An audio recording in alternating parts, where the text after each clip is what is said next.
বলিউডের জনপ্রিয় দম্পতি সাইফ আলী খান ও কারিনা কাপুর খানের সম্পর্ক নিয়ে আলোচনার শেষ নেই। তবে একসময় কারিনার মন জুড়ে ছিলেন আরেক জনপ্রিয় অভিনেতা অক্ষয় খান্না। নিজে এক সাক্ষাৎকারে কারিনা কাপুর খোলাখুলিভাবে স্বীকার করেন, স্কুল জীবন থেকে অক্ষয় খান্নার প্রতি তার গভীর আকর্ষণ ছিল। অক্ষয়ের প্রথম ছবি হিমালয় পুত্র দেখার পরই তিনি যেন পুরোপুরি মুগ্ধ হয়ে যান। কারিনার ভাষায়, সে সময় শুধু তিনি নন, অনেক স্কুল পড়ুয়া মেয়েই অক্ষয়ের ভক্ত ছিলেন। তিনি তো এতটাই মুগ্ধ ছিলেন যে ছবিটি প্রায় 20 বার দেখেছিলেন বলে জানান। পরবর্তীতে 2004 সালে মুক্তি পাওয়া হালচাল সিনেমার প্রচারণা অনুষ্ঠানে আবারও নিজের এই পুরনো অনুভূতির কথা তুলে ধরেন কারিনা।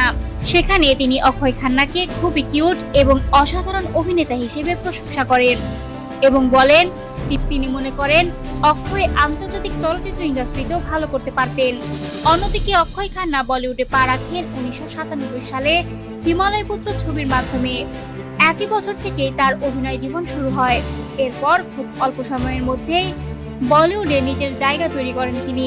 কারিনা কাপুর পরে চলচ্চিত্রে অভিষেক করেন এবং খুব দ্রুত শীর্ষ নায়িকাদের একজন হয়ে ওঠেন। 2004 সালে হালচাল সিনেমাতে প্রথমবার অক্ষয় খান্নার সঙ্গে স্ক্রিন শেয়ার করেন তিনি, যা ছিল তাদের প্রথম এবং একমাত্র জুটি ছবি। তবে অক্ষয় খান্না কখনোই সরাসরি কারিনার সেই পূর্ণ ক্রাশ নিয়ে মন্তব্য করেননি। শুধু এক সাক্ষাৎকারে তিনি ইঙ্গিত দিয়েছিলেন কাজের ধরন ও ব্যক্তিত্বের দিক থেকে কারিনার সঙ্গে তার কিছু মিল রয়েছে।